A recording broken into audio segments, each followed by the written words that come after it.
Hello students, કેમ છો વિદ્યાર્થી મિત્રો? લાસ્ટ લેક્ચરની અંદર આપણે જે ટૉપિક ડિસ્કસ કરેલો, ટૉપિકનું નામ હતું અનુકૂલનો, જેને કહેવાય છે એડેપ્શન્સ. તો એની અંદર આપણે કયા કયા પોઈન્ટ્સ ડિસ્કસ કરેલા? સૌથી પહેલાં આપણે એની ડેફિનેશન જોયેલી કે અનુકૂલન એટલે શું. તો કે અનુકૂલન એ સજીવનું એક એવું વિશેષ લક્ષણ છે. કેવા પ્રકારનું લક્ષણ હોય? જેમ કે તે બાહ્યાકાર વિદ્યા પ્રકારનું હોય, અથવા તો કોઈ વર્તણૂક એટલે કે એનું બિહેવિયર પ્રકારનું કોઈ એવું સવિશેષ લક્ષણ હોય, કે પછી એની દેહ ધાર્મિક પ્રક્રિયા એટલે કે એની જે ફિઝિયોલોજી છે એના પ્રકારનું એવું કોઈ સવિશેષ લક્ષણ હોય. અને આ જે સવિશેષ લક્ષણ છે એ લક્ષણના વડે જે સજીવ છે એ કોઈ પર્યાવરણની અંદર જીવિત રહેવા માટે, પોતાના નિવાસસ્થાનમાં જીવન વિતાવવા અને પ્રજનન કરવા માટે કેવા રહે? તો કે જીવિત રહેવા માટે અથવા તો પ્રજનન કરવા માટે સક્ષમ બનો, યોગ્ય બનો. તો એને કહેવાય છે અનુકૂલન. હવે એ અનુકૂલોની અંદર ખાસ તો આપણે જો એમસીક્યુ માટે ઇમ્પોર્ટન્ટ કહીએ તો શોર્ટ ક્વેશ્ચન માટે ઇમ્પોર્ટન્ટ હશે અમુક એક્ઝામ્પલ. જેમ કે આપણે કયા કયા એક્ઝામ્પલ જોયેલા? એક કાંગારૂ ઉંદરનું એક્ઝામ્પલ જોયેલું, જે રણ પ્રદેશમાં પાણીનો સંગ્રહ કરે છે. પછી આપણે જો આગળ વાત કરીએ તો બાહ્યાકાર વિદ્યા મુજબ જો વાત કરતા હોય તો બાહ્યાકાર વિદ્યા મુજબ કયા એવા સવિશેષ લક્ષણ છે? તો એમાં આપણે એક રણ પ્રદેશની વનસ્પતિનું એક્ઝામ્પલ જોયું, શુષ્ક પ્રદેશની વનસ્પતિ, કેક્ટસ પ્રકારની વનસ્પતિ કે જે પર્ણોને ખેરવી દે છે, કાંટામાં ફેરવાના લીધે બાષ્પોત્સર્જન ઓછું થઈ જાય છે. એની અંદર જે વાયુરંધ્ર હશે બાષ્પોત્સર્જન ઘટાડવા માટે ઊંડાણના ભાગે પહોંચી જાય છે. ક્યુટિકલ જે છે એ ક્યુટિકલનું જાડું એવું પણ એની ઉપર આવરણ હશે જેના લીધે બાષ્પોત્સર્જન ઘટી જાય છે. તો આ થઈ ગયું એક બાહ્યાકાર વિદ્યા મુજબનું સલક્ષણ. બરાબર, મોર્ફોલોજીમાં અમુક ચેન્જીસ થયેલા છે. હવે જો આપણે આગળ વાત કરીએ તો એ સિવાય આપણે એક એલેન્સ રૂલ સમજ્યા. બરાબર, ડિટેલમાં આપણે ડિસ્કસ કરતા નથી, તમે એકવાર જોઈ લેજો એલેન્સ રૂલ કે ઠંડા પ્રદેશમાં સજીવોનું શરીર જે છે એનું કદ કેવા પ્રકારનું હશે. ક્લિયર? હવે એક ઉત્તુંગતાની બીમારી એટલે કે જે બહુ વધારે પડતા હાઈ એલ્ટિટ્યૂડ છે તો એના રિલેટેડ એક સિકનેસ જોવા મળે છે. તો એના વિશે પણ આપણે ડિસ્કસ કરેલું. એને આપણે કહીશું જે કોઈ દેહ ધાર્મિક એવું વિશેષ લક્ષણ છે એવું આપણે કહી શકાય. બરાબર, સજીવના અંદર અમુક દેહ ધાર્મિક પ્રક્રિયામાં ફેરફાર થાય. જેમ કે આપણે શું કીધું હતું કે આરબીસીનું પ્રોડક્શન ઊંચાઈવાળા પ્રદેશમાં કેવું થઈ જાય છે? વધી જાય છે. ઊંચાઈવાળા પ્રદેશોમાં આરબીસીનું પ્રોડક્શન કેવું થઈ જાય છે? વધી જાય છે. કારણ કે ઊંચાઈવાળા પ્રદેશોમાં ઓક્સિજન ઓછો મળે છે. તો એના લીધે હવે જે શરીરને જે ઓક્સિજનની જરૂરિયાત હશે એને વધારવા માટે આરબીસીનું પ્રમાણ કેવું થઈ જાય છે? વધી જાય છે. ક્લિયર? તો એ પણ એક પોઈન્ટ આપણે જોયો. હવે આગળ આપણે એક પોઈન્ટ સમજવાનો છે, આગળ પણ એને ડિસ્કસ કરેલો છે. એક પ્રકારના બેક્ટેરિયા છે. બેક્ટેરિયાનું નામ છે આર્કીબેક્ટેરિયા. જો આપણે મનુષ્ય વિશે વાત કરતા હોય તો મનુષ્યની અંદર જે અમુક એવું ઓપ્ટિમમ ટેમ્પરેચર છે, યોગ્ય ટેમ્પરેચર, કે જ્યારે મનુષ્યના સજીવની અંદર જે ઉત્સેચકો બધા કામ કરતા હોય તો એ કેટલું છે? 37 ડિગ્રી સેલ્સિયસ છે. બરાબર, ઓપ્ટિમમ ટેમ્પરેચર. તો શું આપણે એવું વિચારી શકીએ કે એ સિવાય એકદમ વધારે ટેમ્પરેચરમાં શું કોઈ સજીવ એવું છે કે જે 100 ડિગ્રી સેલ્સિયસ ટેમ્પરેચરે સર્વાઈવ કરી શકે? તો એનો આન્સર છે હા. એક પ્રકારના એક સૂક્ષ્મ જીવાણુ છે. સૂક્ષ્મ જીવાણુનું નામ છે આર્કીબેક્ટેરિયા. સૂક્ષ્મ જીવાણુનું નામ છે આર્કીબેક્ટેરિયા. જે આર્કીબેક્ટેરિયા છે એ જે જગ્યાએ 100 ડિગ્રી સેલ્સિયસ કરતાં વધારે ટેમ્પરેચર છે એ જગ્યાએ પણ સર્વાઈવ કરી શકે છે. એટલે આપણે કહીએ કે અમુક જગ્યાએ આપણે જોયા હશે ગરમ પાણીના ઝરા. એ ગરમ પાણીના ઝરા તથા સામુદ્રિક ઉષ્ણતાપીય નિકાલ માર્ગો, એટલે સમુદ્રમાંથી અમુક જે ગરમ પાણી નીકળતું હશે એ, અથવા તો ગરમ પાણીના ઝરા છે એની અંદર, ઉકળતા પાણીની અંદર એનું ટેમ્પરેચર કેટલું હશે? 100 ડિગ્રી સેલ્સિયસ કરતાં વધારે હશે. તો આટલા બધા વધારે ટેમ્પરેચરની અંદર પણ અમુક બેક્ટેરિયા જે છે એ જીવંત રહી શકે છે. મોટાભાગે આપણને ખબર છે કે આપણે શું જાણીએ છીએ કે આપણે પાણીને ગરમ કરીએ તો અંદર જે સૂક્ષ્મ જીવાણુ છે એ મરી જાય છે, એ કિલ થઈ જશે, બરાબર.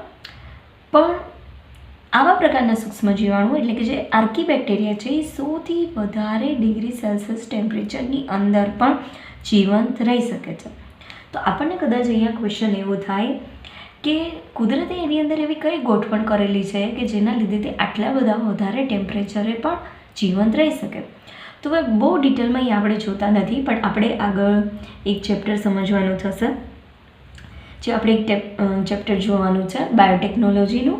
એની અંદર એક બેક્ટેરિયાનું નામ ડિસ્કસ કરેલું છે, થર્મસ એક્વેટિકસ. તો એ જે બેક્ટેરિયા છે એમાંથી એક એન્ઝાઇમ મેળવાય છે, ડીએનએ પોલિમરેઝ,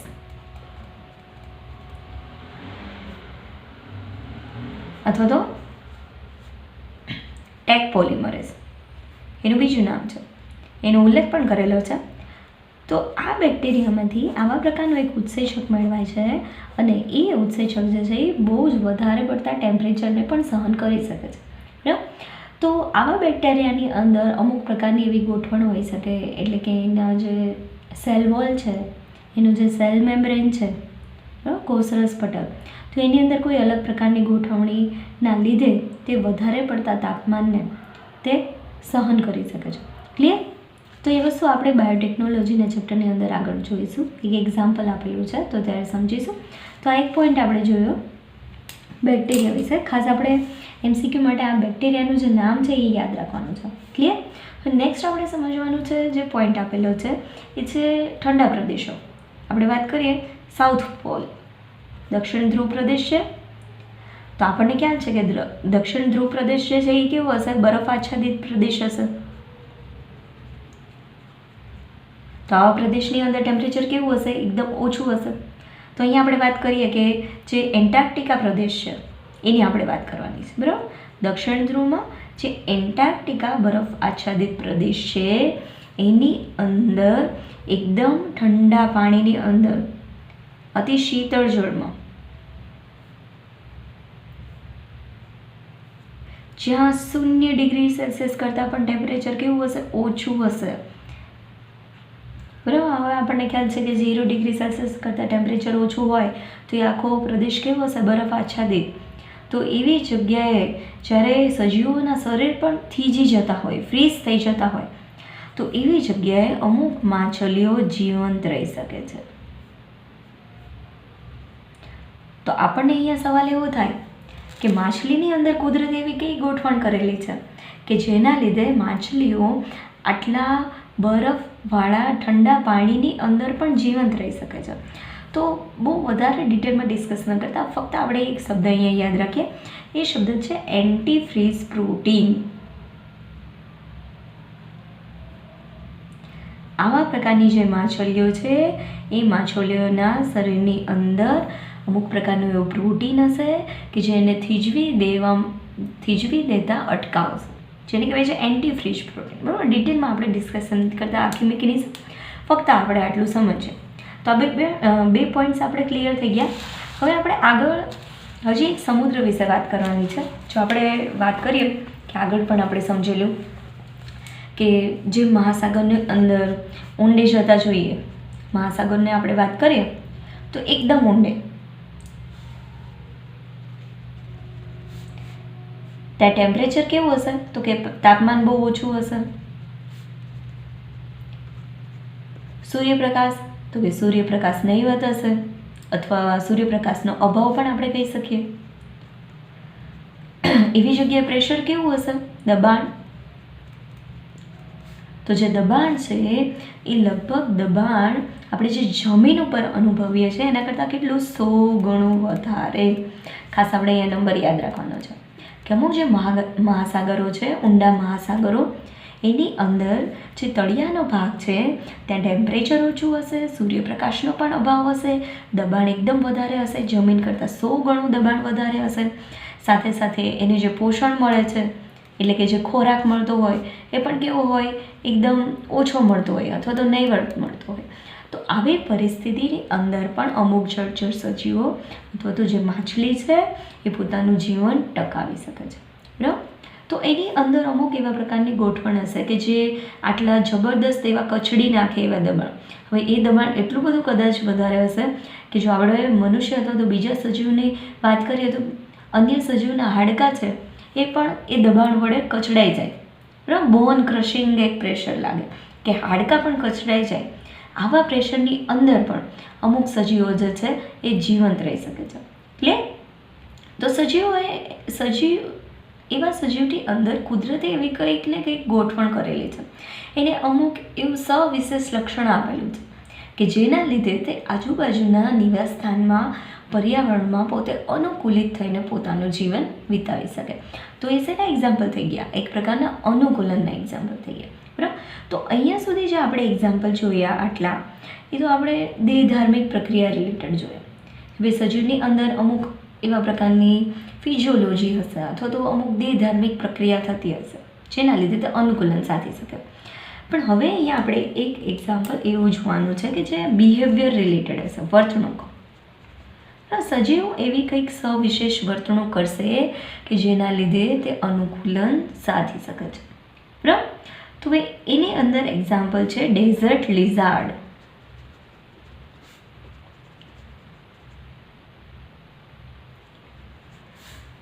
રણની ગરોળી.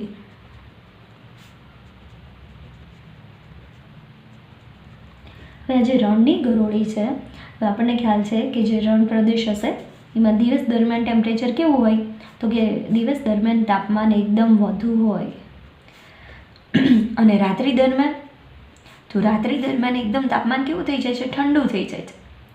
તો હવે આ જે ગરોળીઓ છે એ ગરોળીઓ તો સસ્તનની જેમ, સસ્તનોનું આપણને ખ્યાલ છે ને, સસ્તનોની અંદર શું હોય, તાપમાનુકૂલિત આજુબાજુના નિવાસસ્થાનને મુજબ પોતાના કેવું એડજસ્ટ થઈ શકે. બરાબર. પોતાનું ટેમ્પરેચર જે છે એ જાળવી રાખે. આજુબાજુનું ગમે એટલું ટેમ્પરેચર હોય પણ પોતાના શરીરનું ટેમ્પરેચર કેવું કરે, જાળવી રાખે છે. પણ જો આપણે ગરોળીની વાત કરીએ તો ગરોળીની અંદર એવી કોઈ ખાસિયત નથી કે તે પોતાનું તાપમાન એકદમ સ્થિર રાખી શકે, શરીરનું તાપમાન એકદમ અચળ રાખી શકે. બરાબર. તો એને કુદરતે એવી એક ગોઠવણ આપેલી છે કે જ્યારે એનું ટેમ્પરેચર ઓછું થઈ જાય, સમજો કે તાપમાન જ્યારે એનું શરીરનું ઘટી જાય તો એ સૂર્યપ્રકાશમાં જશે, જેને કહેવાય છે બસ્ક. બરાબર. સન બાસ્કિંગ. સૂર્યપ્રકાશમાં જશે અને એનું શરીર ઉષ્માને અવશોષિત કરશે એટલે શરીરનું ટેમ્પરેચર કેવું થઈ જાય છે, તો કે વધી જાય છે.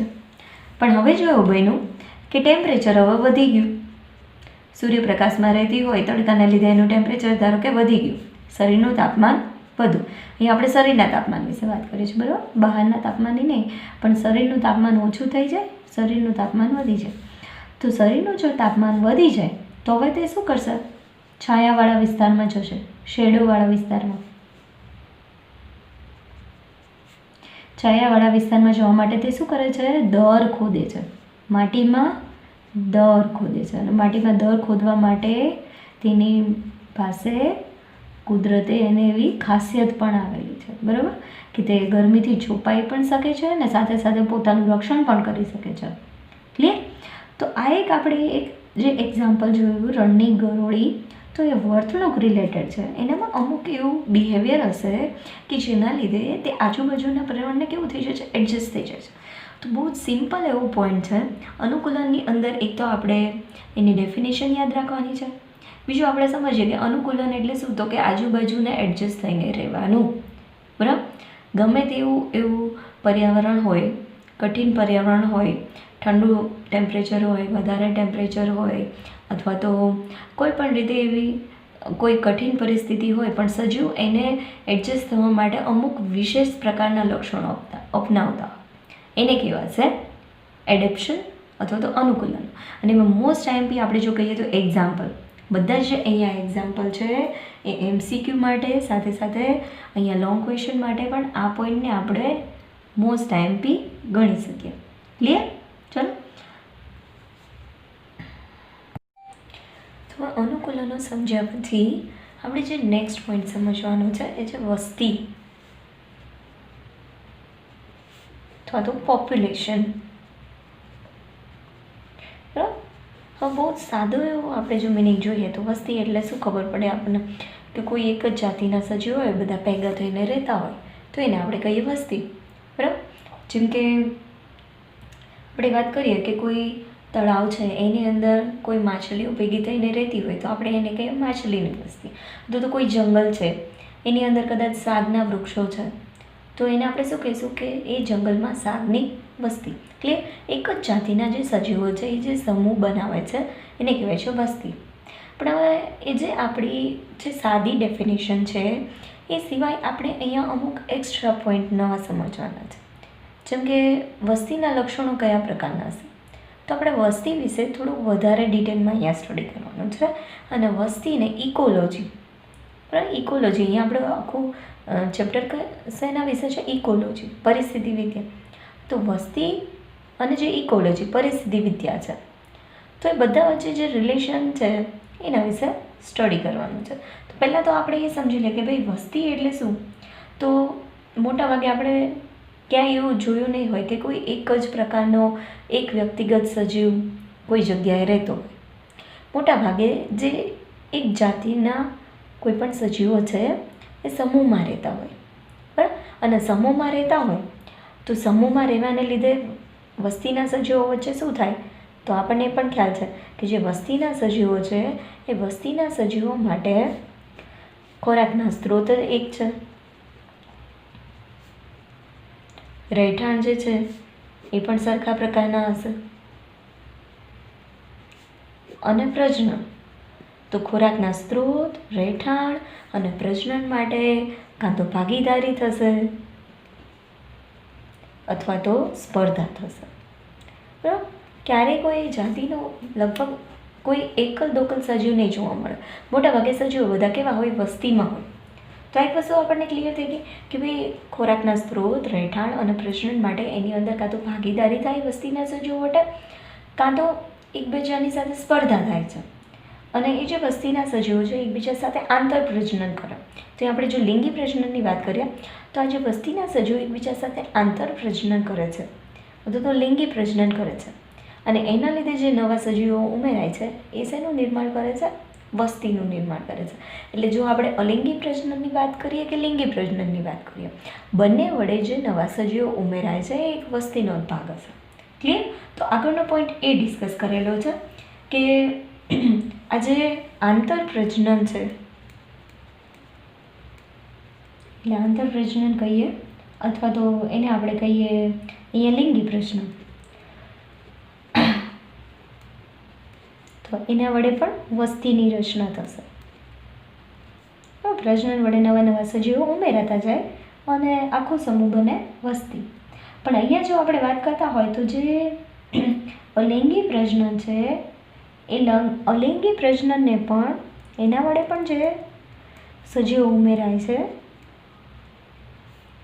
એ પણ એક વસ્તીની રચના કરે છે એવું આપણે માની શકીએ. એટલે જેમ કે અમુક એક્ઝામ્પલ આપેલા છે. હવે એક્ઝામ્પલમાં આપણે બહુ જોતા નથી. જેમ કે બહુ સિમ્પલ એક્ઝામ્પલ છે કે કોઈ ભેજવાળી જમીન છે એમાં જે બધા દરિયાઈ પક્ષી રહે છે તો એની એક વસ્તી હશે. કોઈ તળાવ છે એની અંદર કમળોની વસ્તી હશે. પછી કોઈ જંગલ છે, જંગલની અંદર શાકના વૃક્ષો છે તો શાકના વૃક્ષોની વસ્તી હશે. તો આવી રીતે આ બધા વસ્તીના એક્ઝામ્પલ આપણને આપેલા છે. બરાબર? પણ હવે આપણે આગળ વાત કરવાની છે બે ઇમ્પોર્ટન્ટ લાઇન કે જેને આપણે MCQ માટે યાદ રાખવાની છે.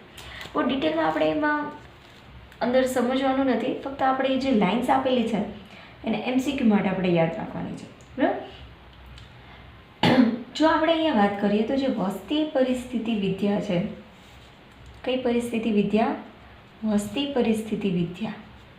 પરિસ્થિતિ વિદ્યા વિશે તો આપણે આગળ ભણી ચૂક્યા છીએ, ઇકોલોજી. પણ અહીંયા જે વસ્તી પરિસ્થિતિ વિદ્યા છે એ બહુ મહત્ત્વનું ક્ષેત્ર છે, બહુ જ ઇમ્પોર્ટન્ટ છે. તો શા માટે ઇમ્પોર્ટન્ટ છે? કારણ કે તે વસ્તી જનીન વિદ્યા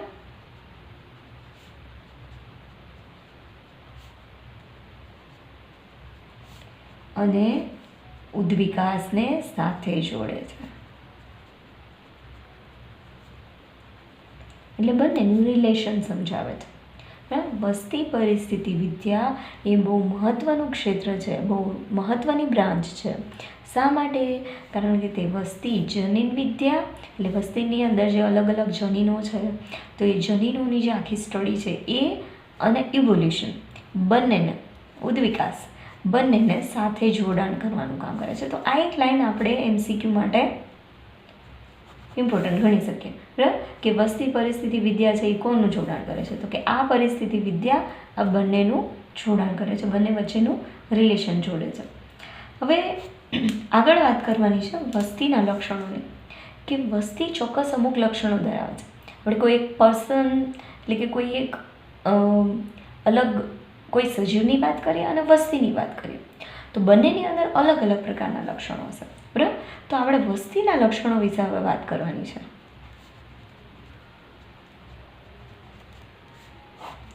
વસ્તીના લક્ષણો કયા છે, બરાબર. એક પછી એક આપણે ડિસ્કસ કરતા જોશું ને સમજતા જોશું. વસ્તીના લક્ષણો છે જે વ્યક્તિગત સજીવમાં હોતા નથી.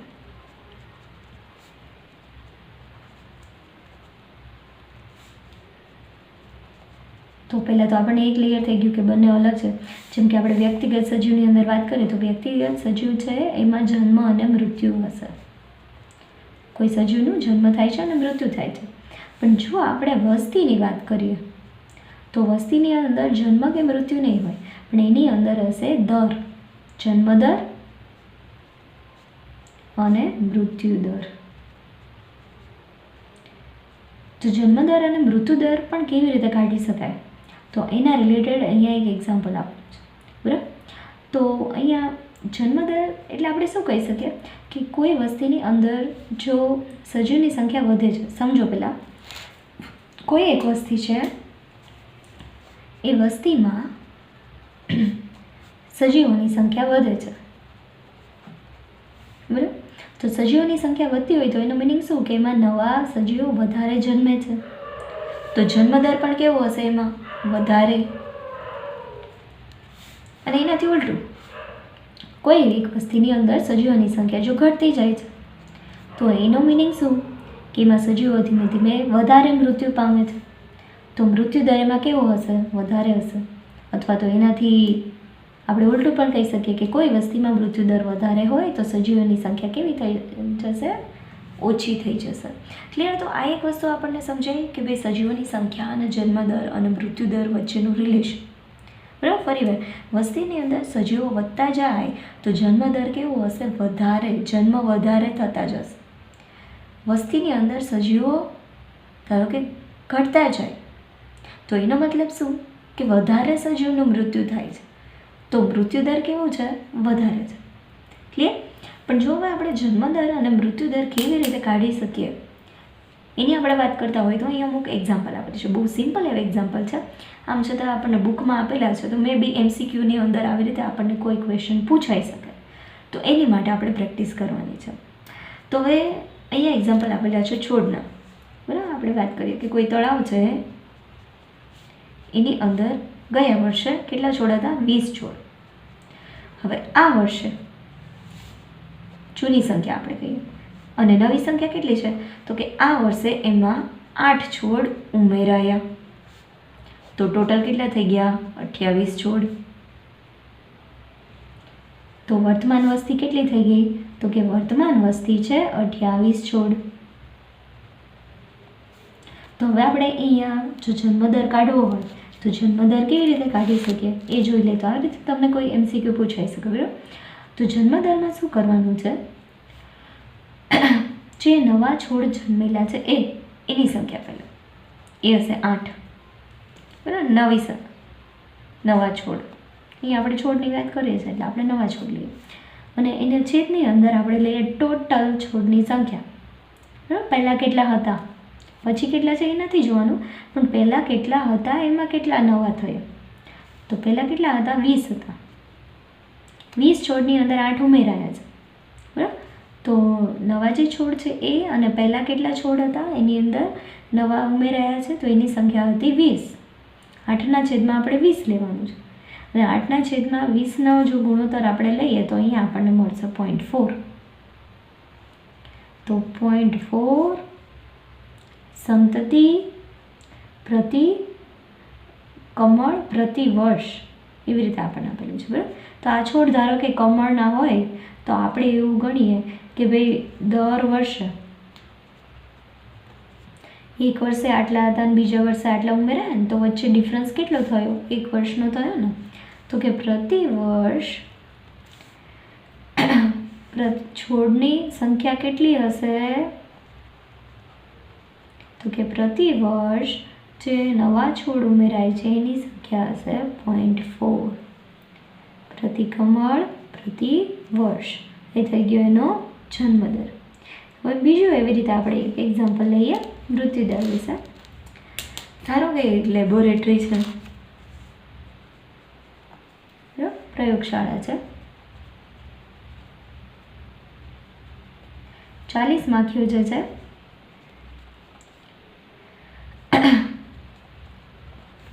એની વસ્તી હતી. હવે એની અંદર 4 માખી, ધારો કે આપણે વાત કરીએ કે 4 માખીનું મૃત્યુ થઈ ગયું. કેટલા સમયમાં, 1 અઠવાડિયામાં મૃત્યુ થઈ ગયું. તો શું કરવાનું, માઇનસ કરવાનું. આમ જોઈએ તો માઇનસ કરવાનું, બરાબર. પણ સંખ્યા સાથે અહીંયા આપણે લેવા દેવા નથી કે ભાઈ 40માંથી -4 કરો તો હવે તમારી સંખ્યા કેટલી થઈ ગઈ, તો કે સંખ્યા થઈ ગઈ 36.